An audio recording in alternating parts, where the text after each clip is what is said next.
and welcome to episode number 15 of Tour Talk. This week we have the fantastic Deborah Bond on as our guest.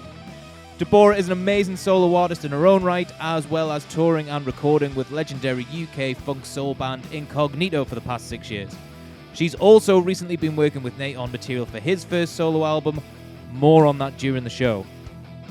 Oh, and she also has a degree in journalism and has hosted her own weekly radio show, so hopefully we haven't embarrassed ourselves too much here.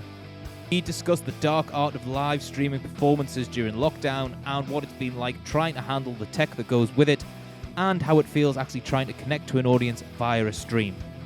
All of which inevitably segues into the guy's views on being a performer and having to deal with the relentless demand for content from social media. Oh, and how people can manipulate your content to create fan pages dedicated to your feat. I shit you not. Eventually we do get round to discussing life on tour, and the guys look ahead and tell us what they think it's going to be like working together on the road, and how rare it is finding personalities that you really enjoy travelling and playing music with. We also get the flip side of that and hear from Deborah and Nate of what it could be like working with artists who unfortunately don't live up to what you're expecting, or just don't know how to behave on the road. There's also an amazing insight into songwriting, producing and arranging, and it's fascinating to hear both Deborah and Nate describe their different approaches to this. Deborah has an amazing personality and that shines throughout this podcast. It does not take a genius to work out that we had a lot of fun shooting this. New episodes of Tour Talk go live every Monday, so please subscribe, comment and like if you enjoy what you hear, and help us spread the word by continuing to share this with anyone you think will enjoy. This is Tour Talk.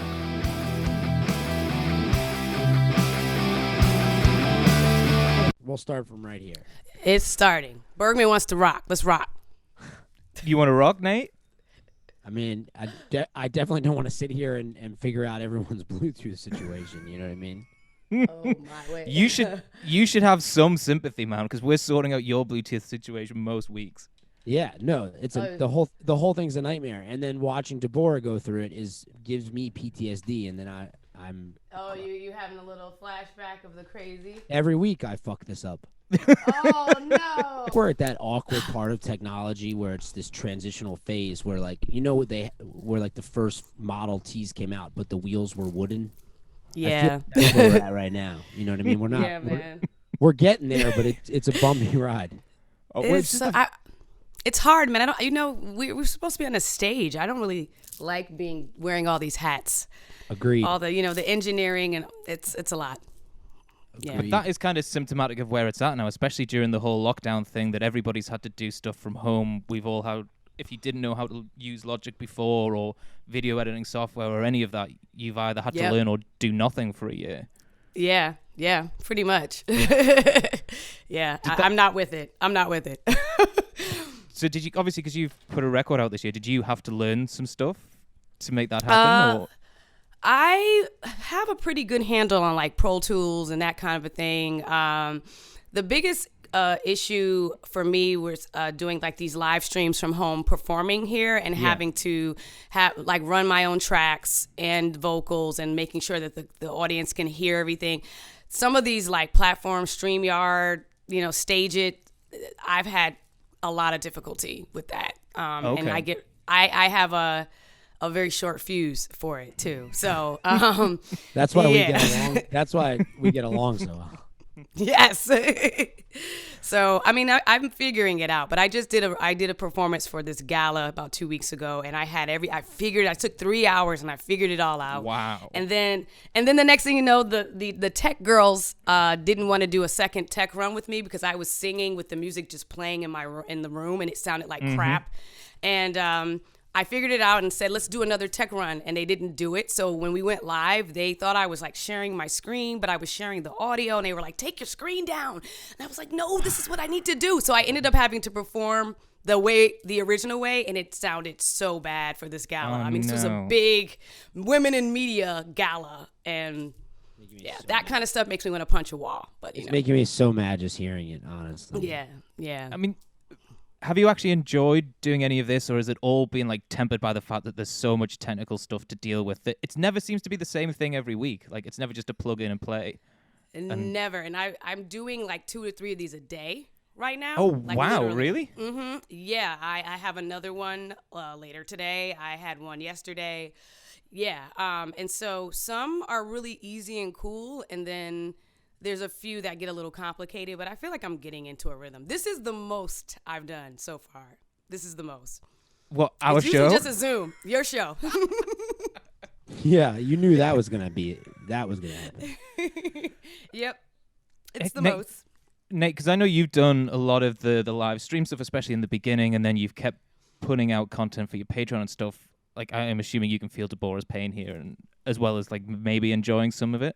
I mean, I think Deborah and I we're close to the same age and are cut from the same cloth. Like, we're performers, and the entire point of being a performer and an entertainer is to connect with people, and Yeah. you physically, literally cannot do that on a live stream.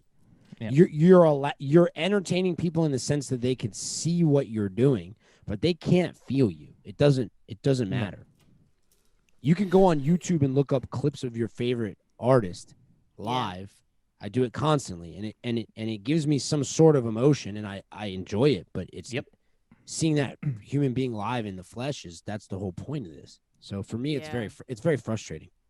Yeah, it's same here. I did a full on concert a few weeks back, and it was the most bizarre thing to me because it was like an hour show, full band, backgrounds, all that shit, and literally, like, after every song, you just need some applause, you need some energy, and you're just standing there like, okay, well, next song, and then my crazy behind tried to do an encore.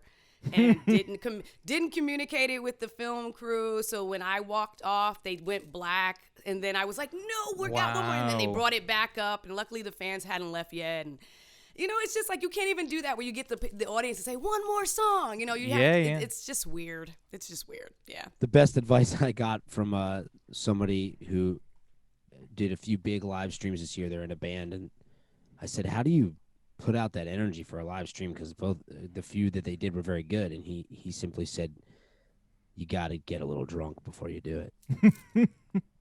And you know what? That's what I did, Nate. That's what I did. And the tech issues have got nothing to do with that, maybe? I had a couple shots. I put on a really sexy lace jumpsuit and said, screw it. Dario, did you just try to blame the technical what a tour manager. You're such a tour manager. You're such a fucking tour manager. It's unbelievable. Did it go wrong because you were too drunk?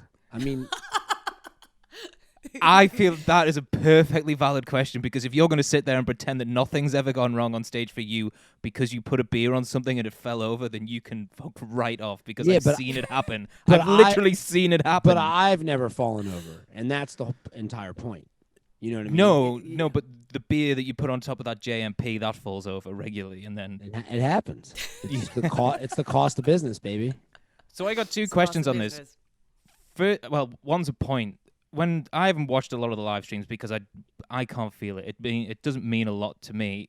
But my least favorite thing about all of it is the artist watching for people joining the stream and then saying hi to those individual people, or like reading the comments whilst they're coming in, and it just feels the most insincere performance that I've ever witnessed. And I don't know how it is for you being on the other end of that, because I know you're trying to get some sort of interaction out of it, but I hate watching that. That's just an honest opinion of what it's like for me.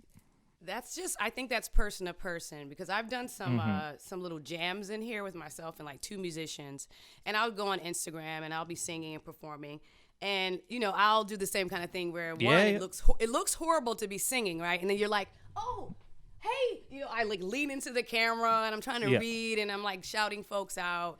But then on the flip, they love it. If you have like those Uber fans, they're like, oh my God, she said my name and she said hello. And so you want to do that. But at the same time, I can understand why watching that after a while, you just want to hear the music and you don't want to really deal with that. And that's a pressure now that a lot of like folks who are booking you to do virtual events are going to like encourage you to do, and they put this pressure on you. Make sure you engage the fans and Oh, make wow. sure you know. Yeah, I've had that stuff with the Strathmore and other kinds of big venues that are like, you need to engage the fans, and I'm like, I'm also trying to freaking put on a performance here, man. Like, Yep. like they can engage each other or whatever, So yeah, it's yeah.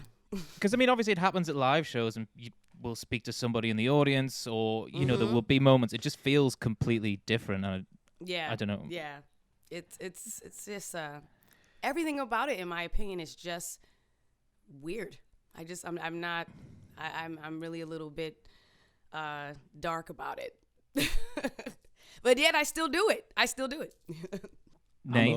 I'm completely over it. I don't want I think taping stuff and broadcasting it is fine. Mm-hmm. But the expectation to like interact with people. I mean, okay, the fact that it's like an expected, consistent thing, it bothers me. I think if Yeah. you did it once a year, or it was like a special event, and then you were like leaning into the thing, like, oh, it's great to see you, whatever, that's cool.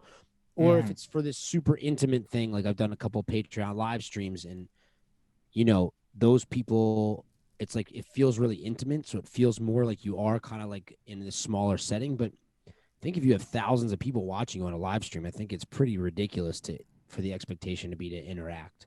And I think most of those things should kind of be pre-recorded in a way. You know, Mhm. I you know what I agree. mean? Like, I think the idea is that like people, I think we're at this really weird space, and I won't ramble on about it, but we're in a really weird space where like people can no longer separate the artist's personality from their art, and I think they should. Like, I don't think you should have to want to know the person personally to understand or enjoy their art. In fact, I don't think most people that you like, if you knew who they really were, I don't think you'd want to engage the same way. So, But that was the That whole is point of so people true. like Bowie and like Alice Cooper. They're like caricatures of like an idea in their mind. They're not. Those people aren't real people. They're, it's a concept. And then, do you really want to see what's behind that? Is that actually interesting? Like, I like the fact that I don't know anything about these people.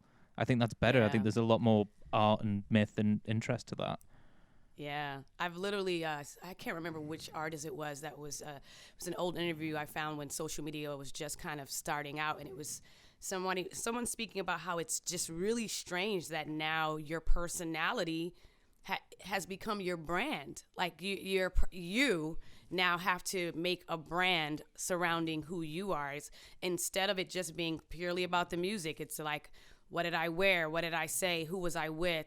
What am I eating? Anything about you, and what you decide to share in that respect is now a part of your brand. And you're right. There were artists like Sade when I was growing up who I just wondered what she was like. I had no clue because she didn't care to share that. So I watched her videos, I watched her concerts, and I loved her music, but I had no idea what her personality was like, or what's her favorite food, or what's her shoe size. You know what I mean? So it's like a whole nother animal now with social media. You have to play this game of like putting all of yourself into branding and content, when, like Nate said, it should really just be about do a concert, record it, put it out there, keep it moving. But now there's just all these other pressures that are quite frustrating. Like, surely this, like, if you were that big a fan of Sade, like, you would have listened to the music more, and you would have watched any video that would have came out more, or read every like interview in a magazine, because there was nothing there. So any morsel that was out there, you would try Yes. and grasp onto. Yeah. Oh, we're so greedy now. We're so greedy and we're so spoiled because we want everything right now. And when it's done, we don't live with it. I mean, I would live with these records and like obsess over them.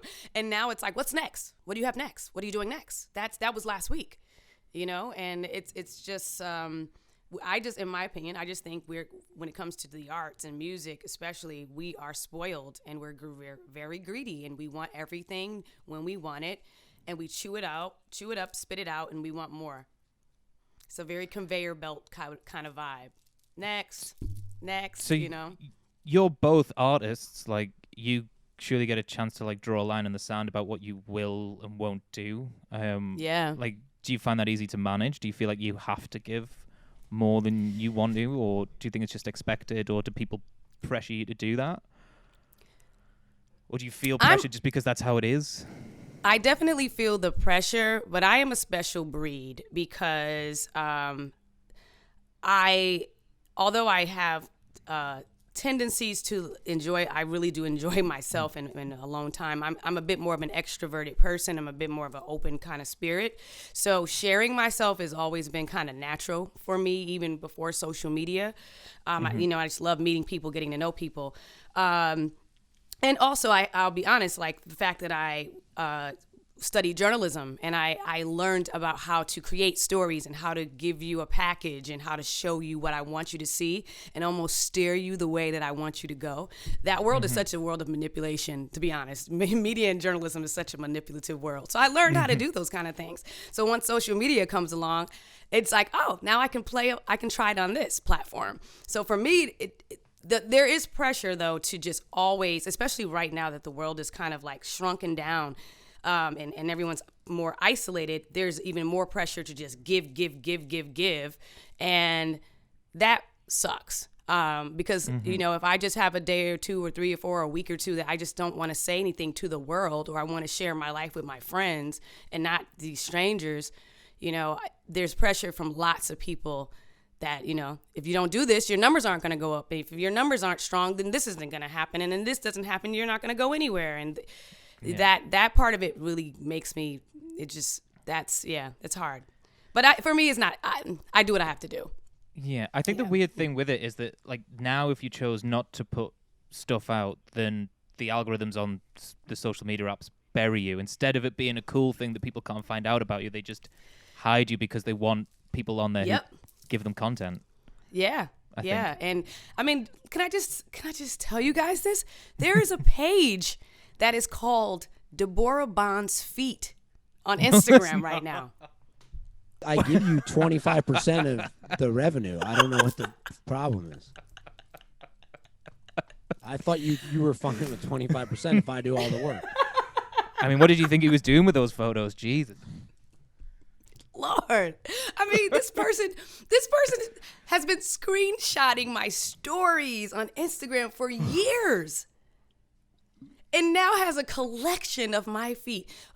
Comments on the nail polish and my toes. And I mean, what? This is the world we're in now. Like, I actually think it's kind of fun and kind of weird all in one. But and maybe that makes me a rock star. I got a page dedicated to my feet. Yeah. But I'll be honest, I'm a little jealous. There's never going to be a page of Nate's feet, let's be honest.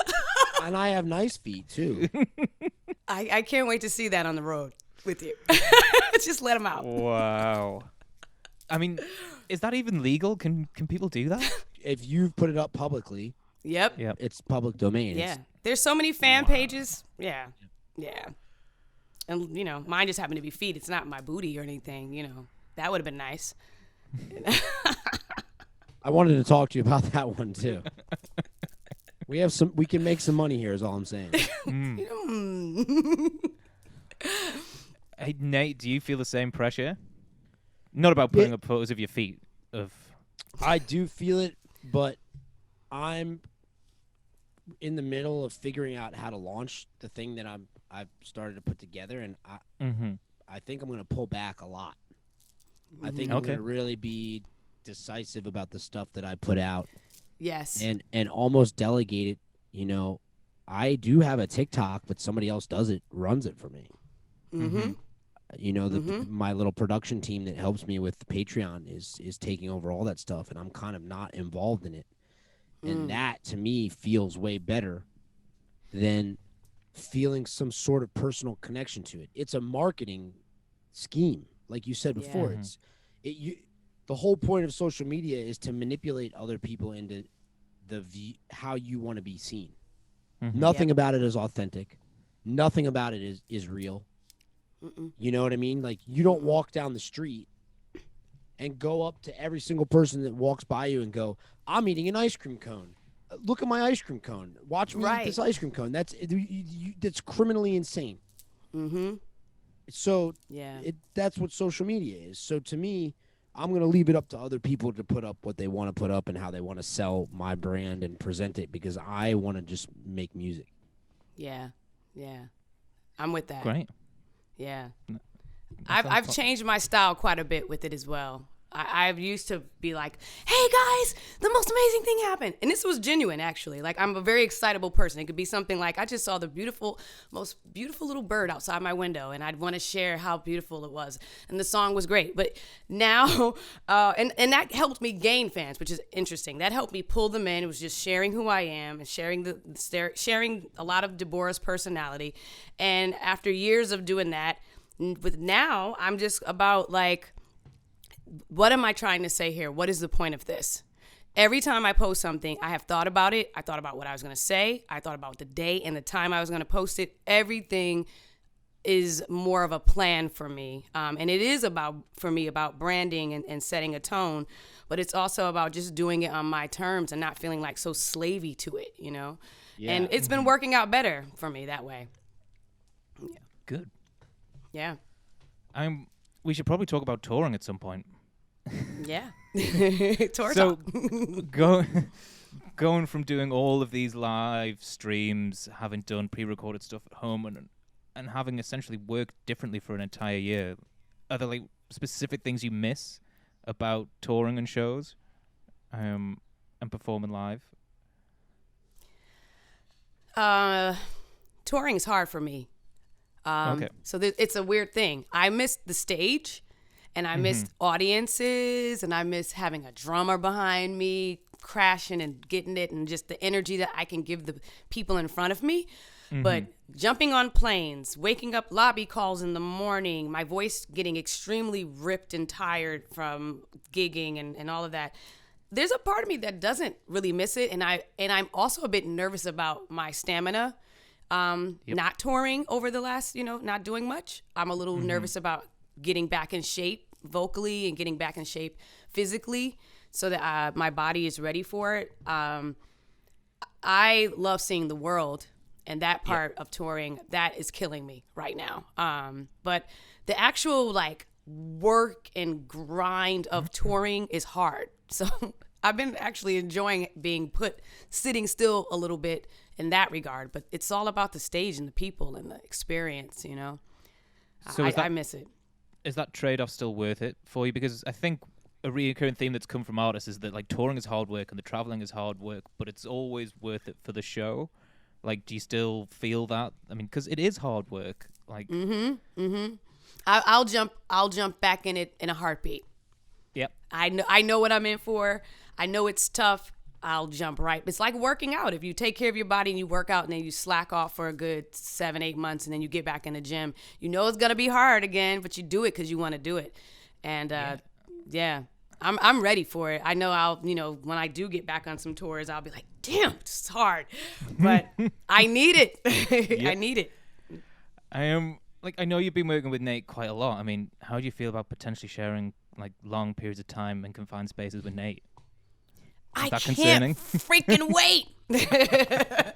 I can't wait. He's We've done right. some We're close quarters. We've done some close quarter stuff. We've done some close quarter briefly. stuff. Yeah. Yeah. I feel like I think Nate's a great judge of character by reaching out to me and wanting to work with me because we click, And I've been in some interesting tour situations where I damn near felt like someone on the road was trying to haze me, like just trying to make me feel very uncomfortable because I was the new girl in the crew. And I can now, over the years, I can read folks quite well myself. And with Nate, I just feel like we have such a great synergy. And like I feel like I get you, Nate. I feel like I get you. When we first got like in the studio together, I felt it was very well, first off, I'll preface this whole thing by saying that my collaboration with Deborah is I feel incredibly grateful because you have this really beautiful and long history of a career that's just your own, and you've done so much to build and before we wrap up today, obviously we should definitely have you tell people what your personal journey's been. I hate that. I hate that phrase. Yeah. Tell me about I your think journey. just like I feel really lucky to just be in your presence and hear your ideas, and I knew on a personal level we just clicked kind of right off the bat, because we're both the same type of person. It's like, listen, it's fucking 7 a.m. Like, don't talk to me till 10. 5 cups of coffee, and then we're cool. And then at the end of the night, it's also like, hey, let's have, maybe there's a little bit of weed and a little bit of wine, and we can just take it down a couple notches. We're easy. Yeah. And we both like great food. So Yes. so it was really easy, actually, the whole thing. And we like a lot of the same music. And it just feels it feels like in a weird way that we've been working together for a very long time, even though we haven't really done too much except for some studio stuff and some short travel stuff for press and promo. Nothing strenuous. I look forward to it, and that's real talk. I look forward to it, and it's funny because we really did start, getting into things when the world shut down and we couldn't really rock and, for an audience. And so like the thought in my mind of what that will be like with you when it's like hundreds of people or, there's a room with, I just can't wait for that because I know our energy is going to go through the roof. I just know it. Yeah. So, yeah. Dario's about to say some shit. I know. No, I wouldn't dare. I mean, I will save this clip and I will show it to both of you in a year, and we'll see where you're both at for sure. Good one. But is it rare finding that kind of synergy? I hate the word synergy, but that's the only thing that came to mind. Like when you're working with different musicians, I mean, you would think that musicians generally are on the same page, but like I don't think that's true at all. Very so rare, do you think it's rare finding that kind of kinship, like straight up, especially without having played a show? Because I think that's where you really find out about someone that you're working with is in those moments on stage. So is it weird that you have that vibe without actually having done that yet? I've been blessed. I've jumped on at least 2 really big tours with two really cool groups. One called the Foreign Exchange, and immediately was just bananas. It was like just a bunch of jokesters and goofy, fun, relaxed people. And then Incognito, who also super professional, very just about their business. And then like my first real world tour was with them, and we hung out together almost every day. That doesn't happen with a lot of bands. After a while, you're like, get out of my face. But on that particular tour, we hung out just about every day, every city. We're in Japan. Let's go here. Let's get ramen. Let's do this. Let's do that. I was really, really blessed to have, 2 major situations where I was like, I just felt like I was with family. The strangest thing for me is that I also support artists, like big artists, backgrounds, and that's where it hasn't always been very cool. That's where that's when I've had situations where I'm like, the whole thought of you don't really want to know your favorite celebrities, like you don't want to know them. Those situations where I was backing some big people here and there, sometimes I'd be like, man, I wish I didn't do this. I wish I could not have this memory of you now because I love your music or whatever, and now I want to punch you. So and that's purely on personality. That's not on like a musical level or professionalism. That's like just their It's a combination of being jaded, some of them, having a long time in the industry and not being the nicest because they just are just bitter with the industry or whatever. Or, the whole I'm above you, you're below me, you're my support. Like, it's not just personality, it's some of that industry experience that can just make people a little tainted. That I've seen. But it's been more often than not, really, I've had great experiences with people on stage and on the road. And but I do have a few memories that I'm like, man, boy, was she a... I don't want to get ruthless on tour talk. I don't want to be cursing like a sailor, but you can. Yeah. Okay, good to know because I really looked. I have one person in particular who I adored growing up. R&B vocalist that I loved, and that woman is a bitch. She, and she's has no throat. Her throat doesn't work anymore, and like she's just mean. I'm like, why do you have to be this way?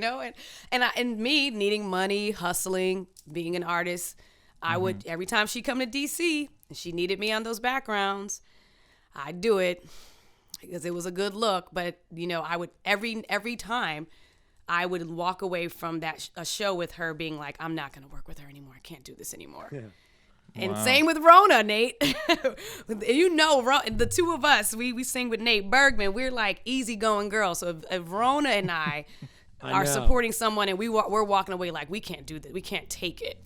That's bad thing. Not only are the two of you easygoing, but you guys are immensely talented. So for me, that's what the I didn't do anything. I just heard you sing and then asked to sing with you. But I think that's what it is too. It's like you got to know your worth, but like that's also why that's really a huge thing to me working with you guys in any capacity is that you are immensely talented and so humble that like you just want to the thing is like we just want to work. It's not about who cares what the paycheck is or what the dressing room situation is or I mean, you know what I mean? We want to do this. This fuels our souls, man. Like, I don't really need to bring a lot of the ego crap to the table. I know it's a part of this. It is a part of this. And we all, as artists, have egos. That's why we do it. But at the same time, it's like, we're just all humans trying to exist and do what we love. And so for me, some stuff should be left at the door, but I mean, you can't always get what you want. So, Do you Deborah, do you think that when you're like I don't know how to put it, but do you find that when you are working with people that are at a higher peak in their career, you're working with people that are the best at what they do. It's really interesting, I think, and I don't know if you have the same experience of like, for instance, when we went to take photos with Justin in Jersey, he's one of the biggest photographers in the country, and he was the nicest, coolest dude. And like, I think, I don't know what your experience is, but mine has always been that like, actually the people that are really the best at what they do generally and aren't over the hill and over the peak are super cool. Yeah. That I agree with that. And I experienced that quite a bit in radio when I would actually just interview artists. Some of the middle of the road artists, some of the up and coming artists were the biggest jerks because I think they felt like they had to put on this kind of air, like this vibe to, play a part. And then I would meet people like George Benson, who is a ridiculous, just a legend in music, and chill, easy. You know what I mean? And you're right. When they're good at what they do, they're comfortable in their skin. They've been around the block a minute and they don't have anything to prove. A lot of the time it's like, they just tend to be a lot. Shaka Khan, she's another one that I interviewed, and she was just like, "Oh, honey, let me go to the bathroom real quick." She was so real about everything, and so, and then I'm telling you, some of the little babies folks that would be considered very fresh and new, there'd be a very big contrast because it would seem like they had something to prove, and so they was just like, rolling in with shades on, and it was like, but you're like, yeah. So I agree, Nate. I think for me, where I've found it is if it's bands who haven't quite got what they think they deserve, I think they've been doing it a while. They've hit a peak and they got to a level, but then it tailed off from there. It didn't build. And I think I've met some artists who that's happened to, and they're happy with their lot, and they're lovely people. But I've worked with some guys too who you can kind of tell that it irks them that they're not the headline band on that tour. And they feel like they should be, and then that's when it can get a little difficult. Yeah, I have a friend. I have a friend in music. I love him, and he's so amazing. But he is in that category.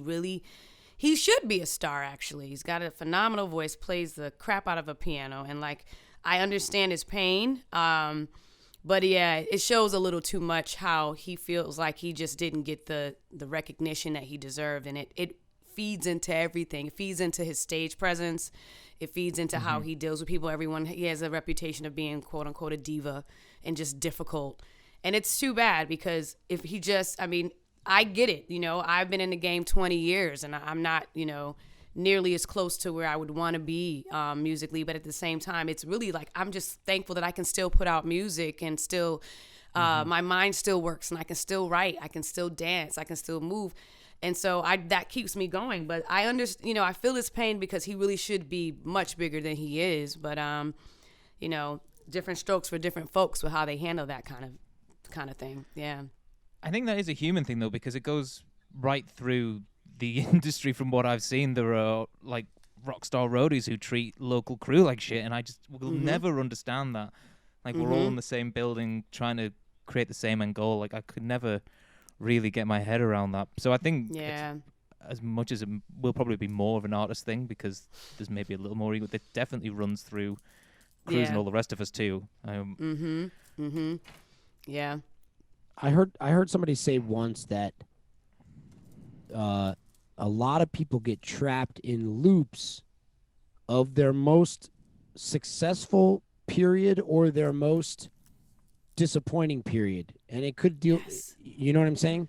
So people get trapped in these loops where their mentality never changes past that mind frame. So like a lot of people, when they're at their height and their success, their mind stays there because it's a nice place to be instead of continuing to move with reality. And then I think when people are in really shit spots too, they get stuck in that rut as well. And I think it's avoiding the loop, the feedback loop of those situations. That's what keeps you positive and growing. And, you know. Yeah, you gotta let it go. Gotta let it go. Yeah, that's a really good point. Yeah. Nate, I mean, you've told us a lot because you've had a lot of good experiences being on tour with bands, and you've learned a lot, and you really do respect a lot of those guys that you've been on the road with. Like, is there any times that you've really noticed someone behaving inappropriately? Me? Not you. Yeah. I know that you behave inappropriately all the time. No, you're asking if I... Yeah, I've seen it, yeah. I've seen the absolute worst behavior. I was on a tour in 2014.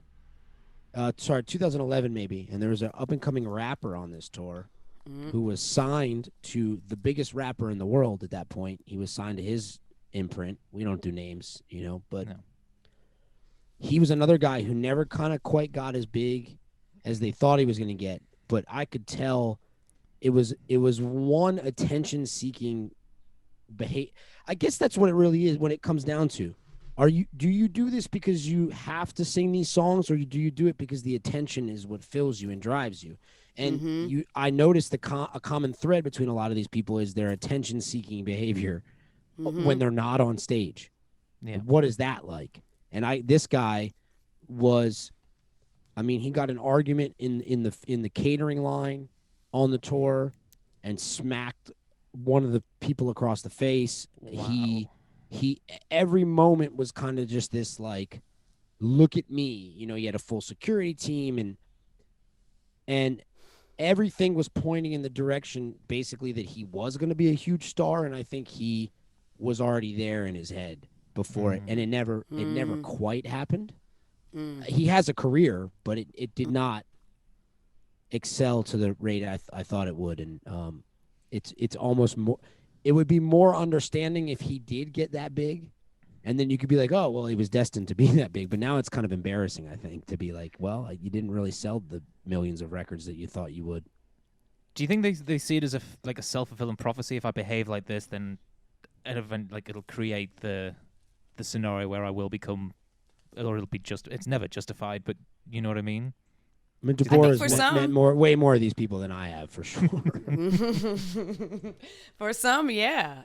I also just think some people are just naturally loud, big, obnoxious people. I mean, it's artists, we are special. Musicians, we are special. Like, we are all a little strange, in my opinion. And so you just and put that, that wrong personality in front of the right people or the wrong people, and you'll have plenty of stories to tell. I think some people, and then I remember hearing, Prince interviews where he just would admit that because he was a runt and he was a little guy, that like he would wear, pants with his ass cheeks out because he really wanted attention. Like, not necessarily even that his personality was that big, but that he felt like he needed to do things to get attention that was positive, and that was not, oh, how tall are you or how small are you? So he would purposefully go a little extra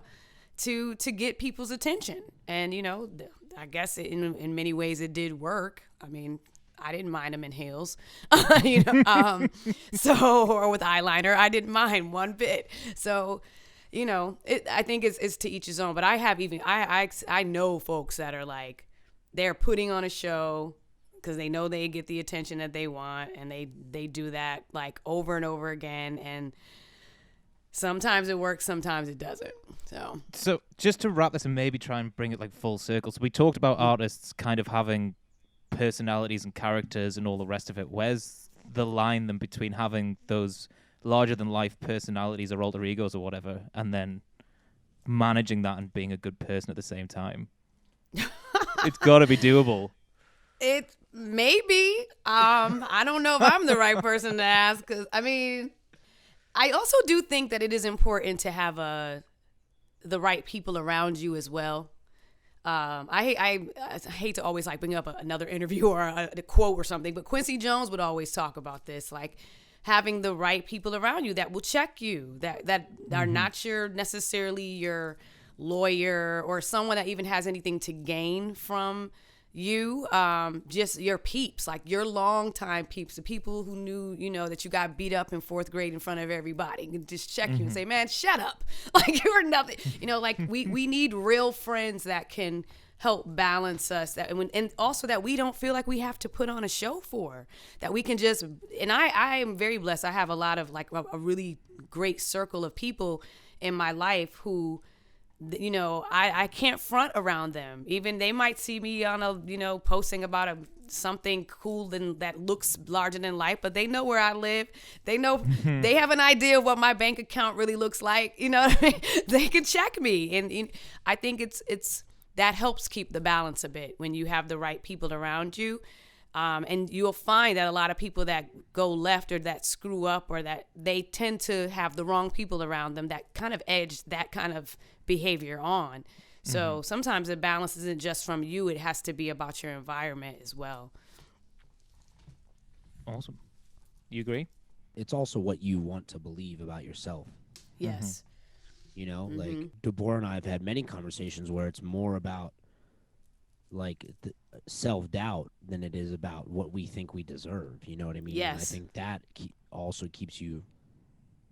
Every artist hates themselves a little bit. You know what I mean? That's you're doing it a little bit to seek to help convince yourself that you aren't like the piece of shit in your head that you think you are. And I think the more you can kind of keep that, the better all around. But there is that imposter kind of syndrome for like musicians almost exclusively, because there is no real, like, if you're a lawyer, you get a qualification. If you're a doctor, you get a qualification. But like, if you want to be a singer, you have to just be like, okay, today I'm now a singer and I can tell people that I'm a singer. And it's hard to keep believing that all the time, I'm sure. Yes. You can tell me better than I could tell you, but. Yeah. I mean, imagine being from a city like D.C., where the city is literally full of people who are so much better than what you do, or going up to New York. Yes. I mean, it's, there are more people out there that are better than you than there are worse than you. Yeah. Oh, 100%. Yeah. Yeah.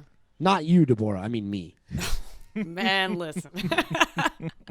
If folks knew the talks that I've had in my head, I mean, we do have a little bit of this like love-hate kind of thing as artists and performers, like, and we sometimes we really do have to like play games. We have to, on days where we might feel like a piece of crap. And then you get on stage and it's like, oh, let that go. You're a rock star, and come on now, prove it. So it's a wild ride, and at least once a week, especially now, I ask myself, why the fuck do I want to do this again? Why do I want to do this? Do you always get the same answer? I usually don't have an answer. It just stays right there and it lingers for a moment, and then I just, keep it moving. Move on. While I've got you on, I thought it'd be cool, while I've got both of you on, to talk a little about songwriting too, because I've spent the last week or so kind of trawling through your back catalog that's on Spotify, and the first thing that hits me, apart from that, your voice is amazing and I love the songs, is that I could never even conceive how to write a song in that style of manner, from the bottom up. When I do ever approach song, I will just grab a guitar and play a riff, and then everything will come from that. But obviously with what you do, it must be layered completely different and come from a completely different place. I think it's probably a good time to be asking Nate as well, because I know that you've been working hard on trying to find different angles to songwriting and trying to push yourself and see if you can create new vibes and such by approaching it differently. Yeah, I mean, I'm way more interested in hearing what Deborah does. Sure. And I'm way more interested in hearing what Nate does, because I highly admire Nate's songwriting. So I'm like, come on, share your secrets, man. What's up? I've been writing songs since I was a little girl, since I was about maybe 8. What is the process? What is your where does it process start then? for you? Yeah, that's what I'm curious about. When I was young, it was poetry. It was just writing words and thoughts, and then adding melodies. But it's quite the opposite now. I'm actually trying to go back to that younger, more innocent way of doing it when I was young. Now it's usually, I don't play an instrument, so I don't tend to sit at a guitar, or even at, I took piano lessons for a year and then switched to karate. I never really I switched to karate. I was that kind of kid. So, it's harder for me to just pull a song from the air melodically, just a cappella in my mind. So I tend to find musicians, find at least one instrumentalist, or someone that can play a little something that I can hum along to, or get a backing track, even if it's a bare bones kind of some piano chords or whatever. And it usually does start with me just humming melodies. And over a long period of time, I begin to trust my very first instinct. So I will always usually hum something and hum along. And so I'll do these, what singers do, the weird, mouthy kind of syllable, something like that. And then it'll make me say, why do I want to say more? I'll even take the sound of the ma and make a word fit that. But, and that's kind of how it begins. But it usually does, for me, start with having a really cool melody, and then feeling out, if I have music already, feeling just straight up, what does this make me want to say? What does this make me feel? And then going into actual words, and plugging it into my melody ideas. Okay. It's been working out for me that way. So then how do you broach a musician and be like, hey, I've got this thing, I've kind of got a bit, but I want to do it in this style, and then how do I make that happen from there? I'm actually, that's how I did my my current album, and that's how I'm actually doing the one I'm working on now. Is I have a great network of musicians and singers in DC and around me that are close to me. So I can straight up say, with this last album, I was I knew the mood of it. I knew the way I wanted it to feel. Sometimes I'll make a Spotify or some kind of playlist where it'll have a bunch of songs that kind of fit the vibe that I'm going for. And I can basically say, can you create a track, or can you create a groove or something that feels a little like this? Because I want to try to write to it. But I'm kind of tough for musicians, I gather, because I rarely come to the table I want to see your face today. I don't and say, put music to it. I never do that. And some musicians are so what ideas do you have? And I'm I'm waiting for yours first. You first. And so I tend to do that because I don't, and I used to do that a lot when I didn't have a band, I didn't have a network of musicians around me. Then I would sit at a keyboard and I would program little drum tracks and I would try to put little chords down. And in my opinion, it was all corny, whack stuff. So once I started finding musicians that are like, I have something that fits you, take a listen, build on it, see what you can come up with. That's usually how I grow the music. Of course, it's midday. I hope you guys don't hear that. I don't hear anything. No. Okay, good. It's a loud ass lawnmower, which also happened in my very first 2020 live stream. There's another part of this live stream crap that sucks because I had a show and I had my windows open. It was a lovely day last spring, and like during my performance, but yeah, Nate. So share your secrets. It's not too dissimilar. It's usually it happens a couple ways. It seems like it's in my brain or it's in the air. You know what I mean? It's just like it's floating somewhere in between my brain and the air. And what happens is either a phrase pops into my head, a word or a phrase, and that is like I don't know how to describe it, but it like that tumbles around until it's like the thing that and it might not be the thing that actually even makes the song. It might not be the phrase that it ends up with. And then the other way that happens is if I just pick up a guitar or the on the keyboard, I'll just like I will start warming up or like playing something, and it just it happens. I mean, I don't know how to say it other than that. Like, I feel like there's an antenna, and there's like frequencies happening, and sometimes I can tune in and pick up what it is. You know, I don't like. Anytime that I try to force it to be something, it never, ever, ever, ever works. Like, literally doesn't work. Yeah. And what I've learned, I think, over the last year of just writing stuff for myself and not thinking about what it should sound like or a band or anything, is that don't worry what you think it's going to be. Just let it be. And you can always throw it out. You don't have to have it, but I think it would be like baking or cooking. It's like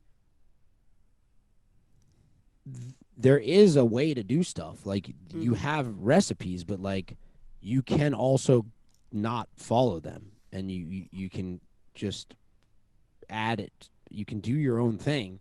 Yeah. And for me, it's been really not getting caught up in genre or getting caught up in vibe. The vibe is almost the last, to me, like the last thing that comes. The most important thing is the words and the melody, and then everything else can come after that. And a lot of stuff that especially stuff we've worked on together, I'll end up making it even different because I think once that stuff's out, then you kind of have a direction. I don't know. I try to not apply too many rules to it, I guess. What people find really interesting who don't write songs or aren't creative is that at point one in time there was nothing, and then there's at point two there is something, and then it's that bit in between that makes it happen. Is it almost like it's not you doing it, it's just happening to you, or are you channeling those thoughts or directions that are coming, or like? I think it's like, it depends on also, for me, who I'm collaborating with, because I never do these, there's never a song that is completely all mine. I always am sharing it with a producer or someone that is, on the ride with me. So it becomes like this, like Nate, you said cooking, it's like I throw some stuff in the pot, then they throw some stuff in the pot, and we both have a taste and say, I can use a little bit more sugar or whatever, and it starts to like take a life of its own. And the more life and the better it tastes and the better it feels, the more exciting it gets. And it's kind of like just, for me, it just kind of just grows and grows and grows into something really cool.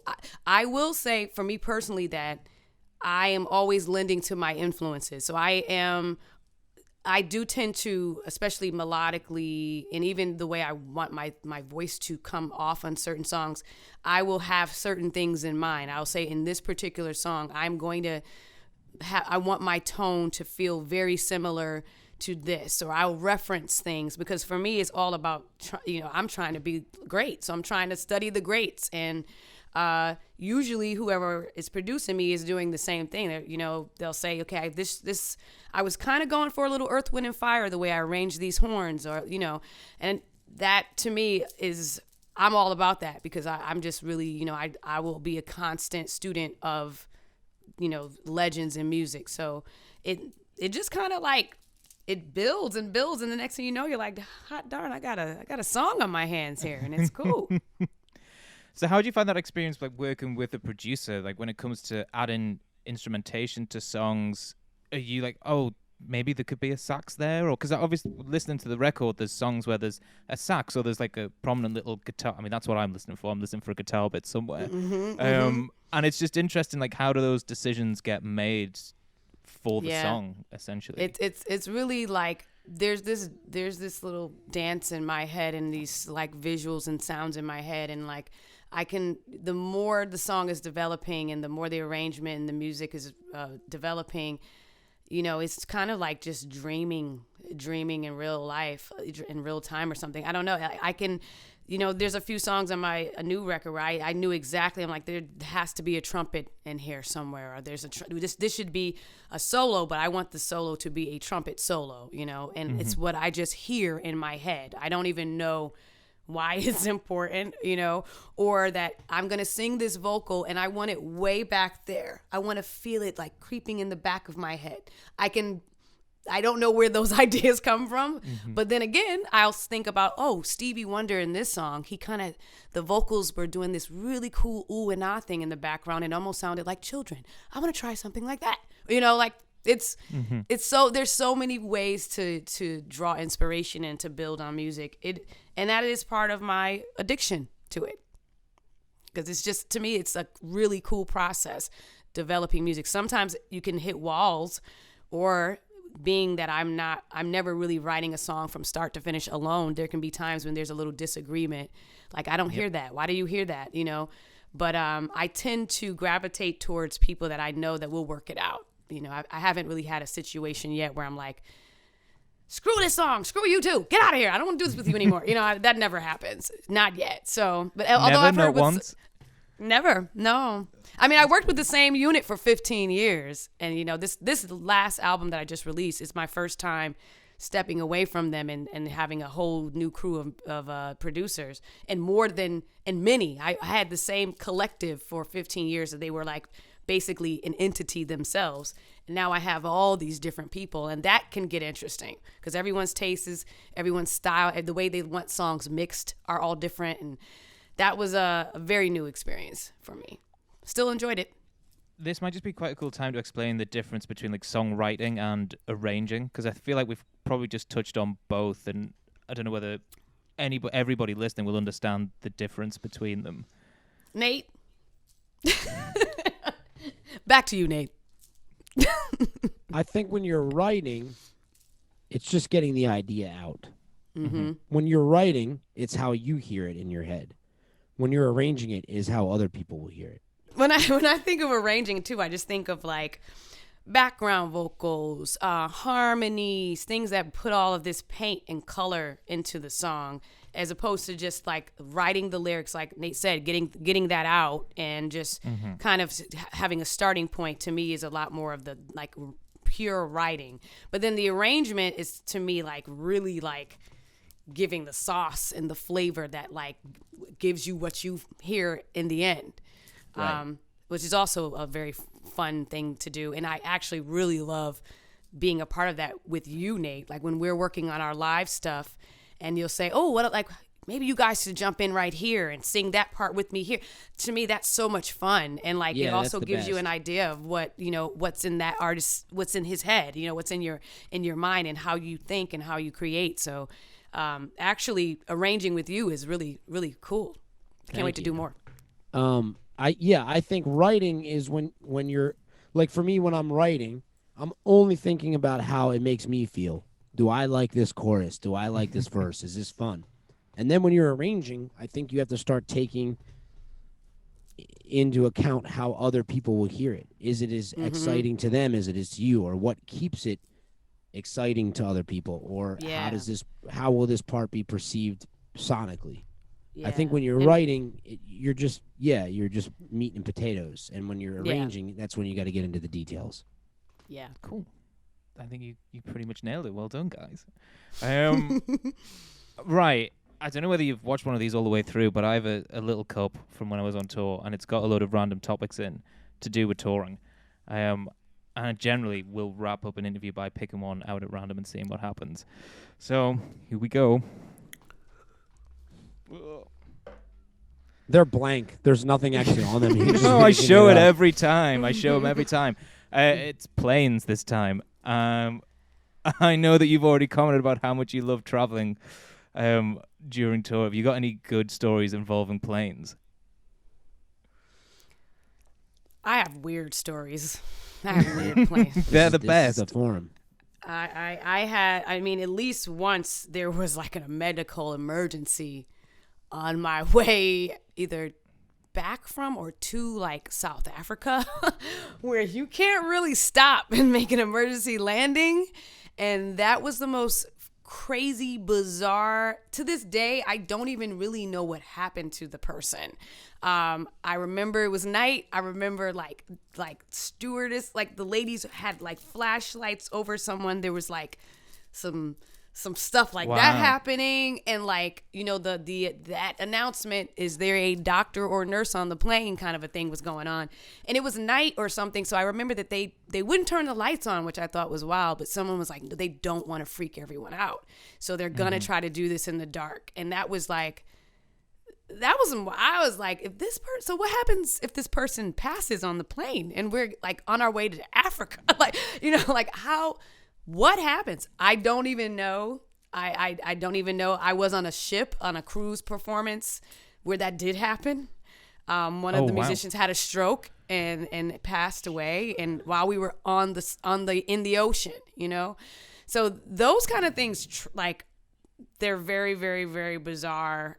You know, and you pray that they never really happen. But and then there's always, for me, I don't really say that they're funny stories, but I just, you know, I tend to take flights. I've been to the Middle East. I've performed over in the Middle East, where you have interesting food and you have interesting reactions, and you know, people's stomachs. You know, you're in the middle seat, and, you know, that kind of thing. I don't look forward to that stuff, you know, because I've gone on some pretty long, you know, Japan. Yep. Yeah, Qatar, you know, South Africa. And it's like, I don't miss that stuff. I don't miss it. So did you have no idea what was wrong with this person on the plane, and did they make it through? They had to have made it, because it would have been the talk of that. There would be no way. Now, this was a really, really big plane, where there was like, I don't know if you guys been on the plane with 2 levels. Like, you can like, and I don't know where he went or what happened, but I kind of just they just opened the door and dumped him out.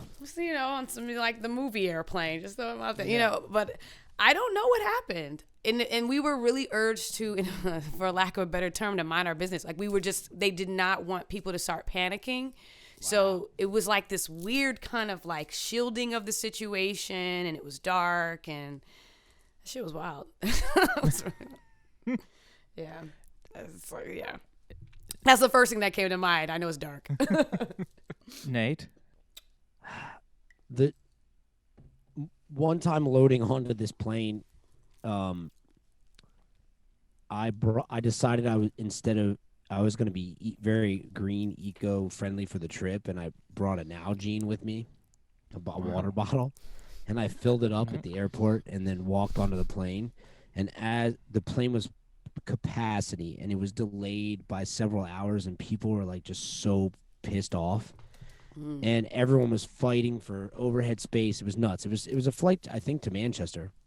And maybe it was to Greece, but it was a long flight.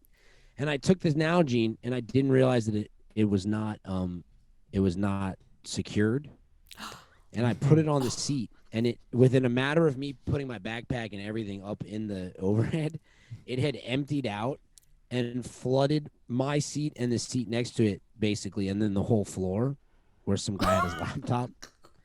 And they were basically like, you're not going to be able to take the flight because we don't know if we have a spare seat because they act as floating devices. Mm-hmm. So we're not sure that there's an extra one. So it held the flight up for like 45 minutes. And they finally found one, like, in some stowaway part, but people on planes are not patient people, are they? Mm-mm. I mean, there was a pool of water. It was a giant Nalgene. There was a pool of water like that thick across the two seats. Oh my gosh, that sounds like a Deborah story. I think for me, like tour managing, like basically bands hate airports. It's like a prerequisite of being a tour musician. Like nobody wants to be there. Nobody wants to be there longer than they have to be. So I've been in situations where generally the bands I'll be traveling with have got a lounge access somewhere, but we'll have to take one flight that isn't on their regular airline. So they'll have to sit in a regular gate, and then there will inevitably moments where people will try and come up and say hi to them or get photographs or autographs. And like especially in South America, like once one person knows, that shit just they get attacked basically, and there's nothing you can do, and it's like almost your job to make sure that they're all right and they're comfortable about it. But at the same time, like what do you do? But sometimes one of the best things was in the States one time when I was on that tour with Slayer and Lamb of God and everyone, that we all got on the same flight. So there was about 40 or 50 people from like 3 or 4 different bands just taking over this whole plane, and I don't think anybody else on that plane knew what the fuck hit them at that point, because it was like tour bus mentality on a plane multiplied by 3 with bands. And I mean, they were fairly well behaved considering, but you can imagine what they were like. It was getting loose. Yeah, well, I mean, it's a travel day. It always gets a little loose, and if you're in an airport for an hour waiting for a flight, there'll be drinks. Yep. There'll be drinks. Yep. I've really enjoyed our chat. I think it's been really cool. Me too. Thanks for having me. Yeah. Tell us about your new record real quick and where people hear it. And new record is called Compass, Volume 1. It's about having a time in your life when you're a bit lost, a little midlife crisis kind of energy there. And it's about finding my way to new musicians and new musical territories and just kind of trusting myself. And I released it about a little over a month ago. It's on all the digital platforms. We're going to have a special pressing of vinyl and of CDs coming very soon with some extra stuff added to that for those who end up buying it.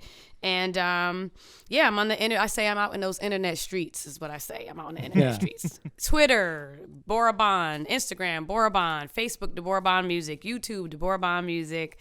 Awesome. DeborahBond.com. I'm out there. Not hard to find. Or you could just look up my feet. Look up my feet. Yeah. And if you're interested in feet pics, email me and I'll send you my PayPal. Deborah, such a pleasure. Daria, I'll see you soon. Deborah, I'll see you on Sunday at 3. I'm ready. I love you all. Thank you so much. Thank you, guys. Bye, Thank guys. you. Bye. Congratulations on making it to the end of another episode of Tour Talk. You can keep up to date with us across the socials at Tour Talk Pod, so that's Facebook, Instagram, YouTube, and Patreon. Please subscribe, comment, like, and share, and we will see you next week.